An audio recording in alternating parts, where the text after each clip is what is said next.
Hello, I'm Eleni Giokos, and welcome to Connecting Africa. Among other things, every month we look at how a more interconnected continent could benefit the business community. And this month is no different. We'll be hearing from some of Africa's keenest minds as they plot a path to a brighter business future. Regular viewers of business news will know that it is filled with important initials, abbreviations, and acronyms. There's a CEO and a COO here, a B2B, and a FTSE over there.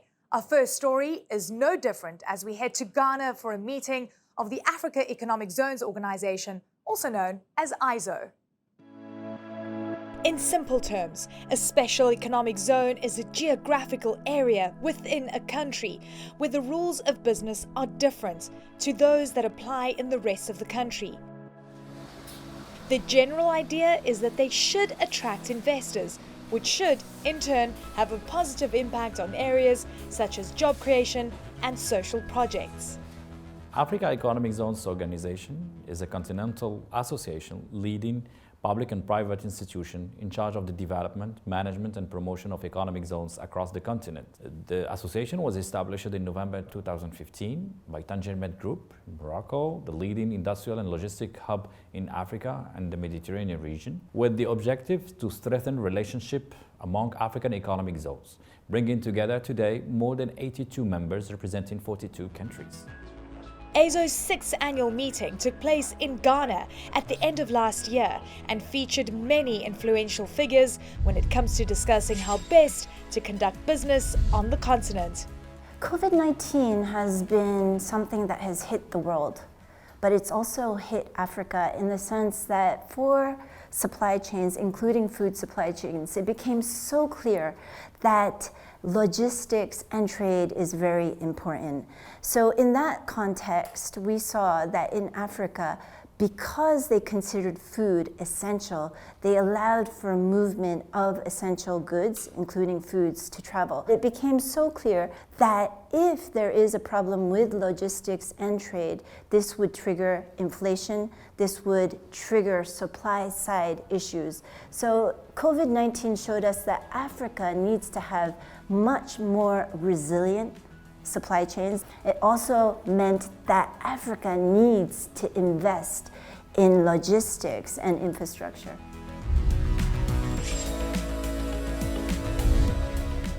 IZO, African Economic Zone Organization, is a really important partner for us. We need to promote investment for development. Now, promoting investment involves a lot of different stakeholders: regulators, investment authorities, investment promotion agencies, and in recent years, special economic zones have become a really important actor for the promotion and facilitation of foreign direct investment. Why specifically special economic zones? Because the type of investment that is attracted by zones and in zones is so important. It's manufacturing investment, industry investment. This conference is very important to all of us, especially in the private sector, to open up the intercontinental free trade for the private sector to enable us to create more jobs for our people. And also in the sector of manufacturing, this is the time for us to capitalize on the manufacturing, especially job creation, sustainability, and development of our continent.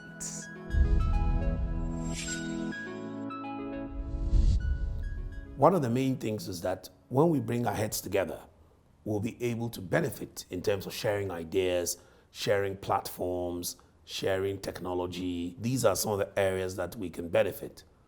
But what is IZO all about?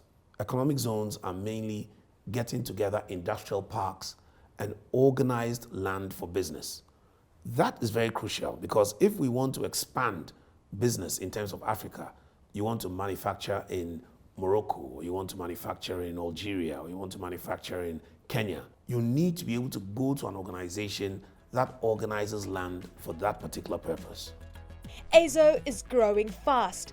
Membership is increasing and interest in what it does is growing, which is all good news for Secretary General Bennis and perhaps the continent as a whole. The SEZ have demonstrated to be a practical instrument to foster regional industrial policy and could serve as an important platform for scaling up regional productions and export, boosting intra-regional trade, promoting greater competitiveness in regional manufacturing industries, and supporting the implementation of the Continental Agreement. So we are confident that the economic zones can help rethinking the economic model. So we should rely on our resources and develop a regional value chain complementarity between the African countries.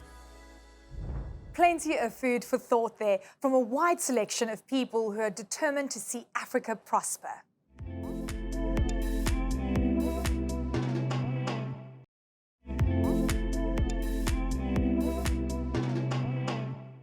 Welcome back. In this show, we've already heard from some prominent voices who have strong opinions on the best way to conduct business on the continent. And we caught up with them at an event in Ghana. For our next guest, we cross the border and head to Lagos, where we meet the recently appointed Group Managing Director of one of Africa's largest reinsurance companies.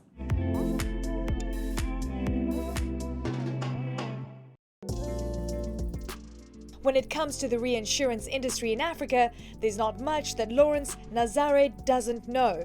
After training as a lawyer, he transferred his skills to reinsurance, and he now has more than 3 decades of experience under his belt. So, how does he define the business he works in? Reinsurance, in a nutshell, is really insurance for insurance companies. It is really the second level of insurance. After the insurance company insures its direct client, the reinsurer takes whatever risk the insurance company cannot cover under its own balance sheet. That's really what reinsurance is about. We all have our capacity to do things dependent upon our financial resources. And even insurance companies don't have adequate financial resources to protect the largest risk exposures. So they then lay off part of their risk exposures to reinsurance companies. Last year, he was appointed as Group Managing Director of Continental Reinsurance. Its headquarters is in these shiny new offices in Lagos, Nigeria. Nazare has a strong sense of where he wants to take the company. The key thing that we have always talked about as a business is building a sustainable business model. Sustainable for the long term, not only for our shareholders, but for our people, our clients, and also, I think, building a business that's not only premised or anchored on the profit motive, but on purpose. We would like to build a great enterprise that's premised on both profit and purpose. You need the profit for you to be able to still enjoy the benefit of shareholders' capital, but you also need the purpose for you to be able to execute successfully. You're happy? A veteran of working across the continent, he believes that the size of Africa presents unique challenges. I think Africa is large. Africa is a huge continent. So just the distances, I think, makes it a daunting task. Traveling in Africa, when I started traveling, was not easy. Connectivity in Africa is not easy. Making sure that you are there on the ground and interacting with your teams can be difficult. It's proving to be a lot easier now post-COVID, doing it digitally, but at one point we had to be physically traveling. The other very challenging element in setting up businesses is that because of our diversity, I think African regulation has been quite fragmented. From one country, one region to another, you've got to navigate fairly complex, different regulatory frameworks. That has proved to be quite difficult. Improving trade links across the continent is, he believes, critical to its development. Africa continental free trade area is an absolute imperative. I think for our business it's very exciting because of the promises that you are seeing, one of which primarily is a promise of a level playing field, a harmonized regulatory framework, no barriers to trade, free movement of labor, absolutely important. If you've got certain talent resources that you don't have in one country, at least you're able to move your people. Right now, if you look at the challenges we face in terms of moving our people around, it is quite daunting. The other one is diversification of your investments, making sure that you are able to diversify your investments, which is also an imperative. Investments are a very, very critical component of our business. And you are able to do that, spread your capital around much, much better if you have got a free trade area. Nazara has seen some businesses on the continent prosper and develop. He thinks they should play a key role in Africa's future. I think the script for Africa's future success story must be written by great African businesses. Our markets are small individually. Those great African businesses must be allowed to spread their wings, take advantages of opportunities across the continent. Key to that is we must execute professionally for us to be able to build those great African businesses. We are on a fairly steep growth trajectory in Africa. We must build an environment that allows those enterprises to grow and thrive. I think it's absolutely important. Some pretty inspirational thoughts there from somebody with plenty of experience of working across the continent.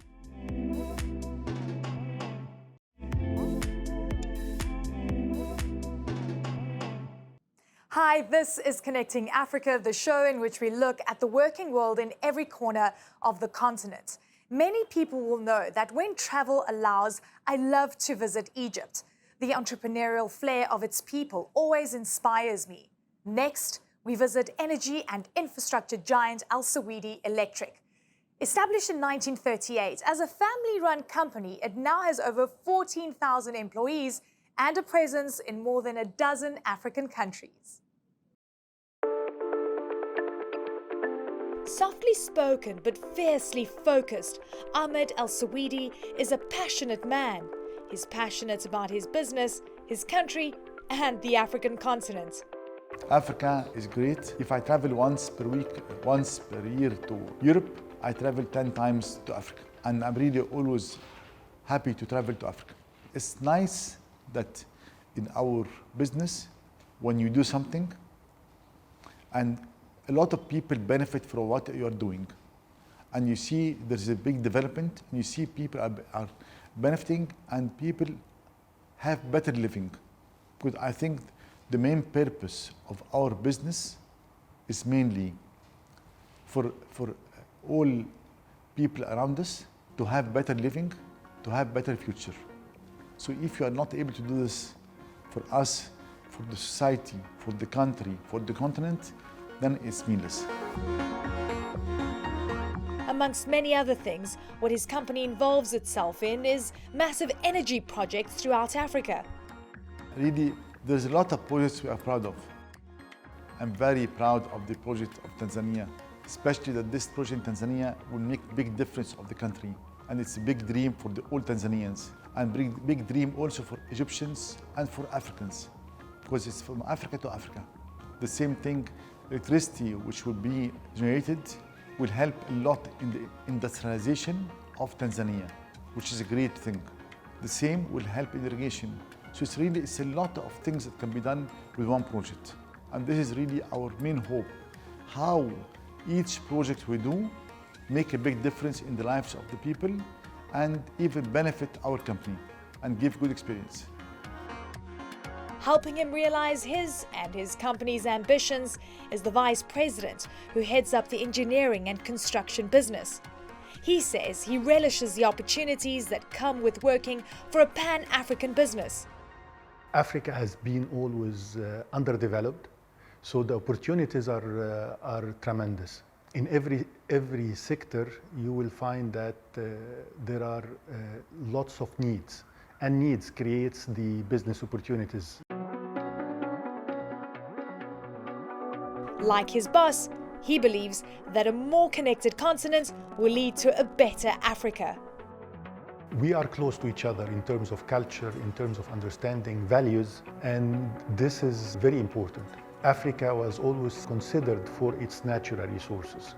So that's why the 90% of the business in Africa until very recent was extractive activities. Africa was the mine and the crude oil well for many other locations of the world. When you are part of this location, then you start have different perspectives to things. So you look at those resources as a tool, not as a goal. So unlike many companies that are doing business or countries that are involved in business in Africa, they have a goal to get those resources. As Africans and being part of this, we look at this as a tool to enhance the infrastructure and to enhance the life and the well-being of people in Africa.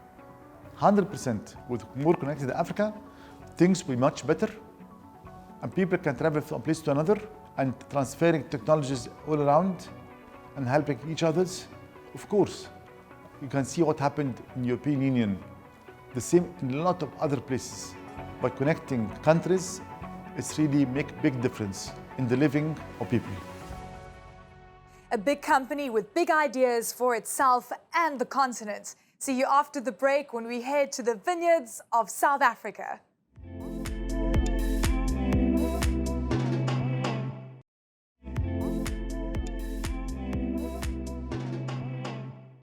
Hello again. If you've got any interest in accents, you will probably have picked up on the fact that I'm from South Africa. It's a beautiful country that is famous the world over for many things. Among them, the delicious wines produced from the country's climate and terrain. The wine industry in South Africa is well developed, growing rapidly since the country embraced democracy in 1994. Around 270,000 people are employed directly or indirectly within the industry. 319 million litres of wine were exported in 2020. While a lot of the wine ends up in Europe and the United States, African countries are also significant importers, with some playing a more important role than others. Now, between them, Angola, Ghana, Nigeria, and Mozambique consume more than 50% of the wine imported in Africa. Bot River in Western Cape is a beautiful part of the world. It's a place where Daphne Netling has chosen to live and work. She is one of very few female black vineyard owners. I think Pardon Kloof has a big role to play in putting out the fact that black-owned farms and black-owned brands can produce quality. There's excellence in what we do, and I think that's important that people get to understand that, and that you need to not be from a certain background to produce excellence. She is still growing her brand, but believes in the future, and the rest of Africa could prove to be an excellent opportunity to export. We've got a small representation in Europe, Netherlands, Belgium and Germany, which is your high value market, but we're looking at local growing the African continent, the business that you find on the African continent. There are people doing great work in already opening trade relations with all the African countries. There's many free trade agreements and also custom unions that helps with improving the intra-trade that exists on the continent.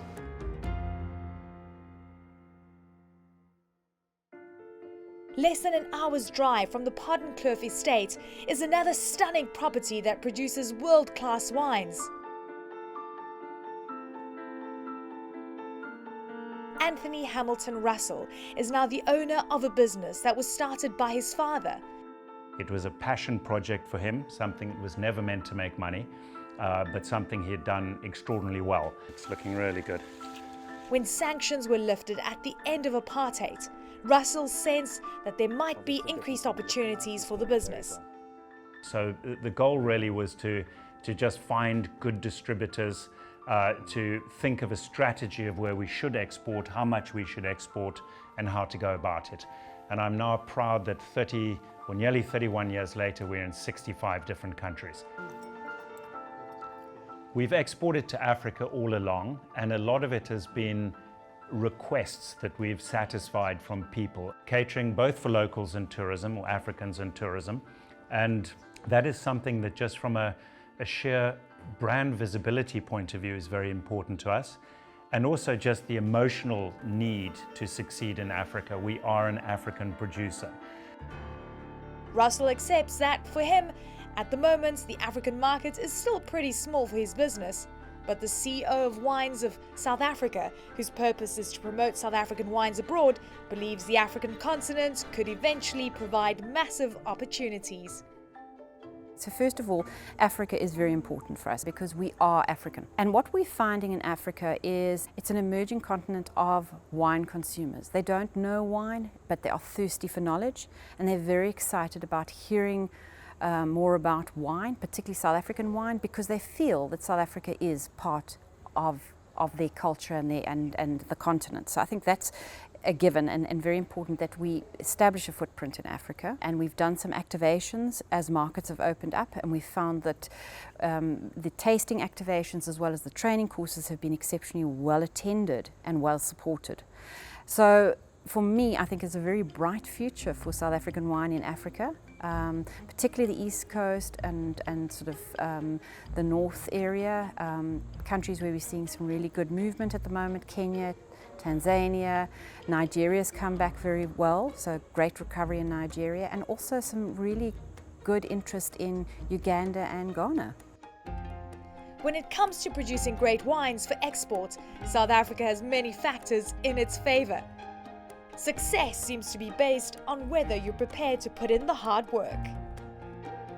I think I'm a beacon of hope, providing inspiration for so many, that it is possible, that you can actually achieve something with commitment and working in your business every day. I also feel that a lot of people think that it falls from the sky, but it's actually hard work to be part of the hospitality industry, to be part of the wine tourism industry, to be part of the wine industry.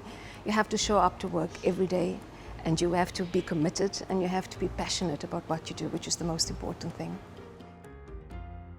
Well, I must admit that looking at those beautiful locations makes me wish I could return home soon, if only for a quick visit and some wine, perhaps. As we look at some of those beautiful images, it's time for us to finish off for the month. For more stories, please take a look at our website. Until then, stay connected.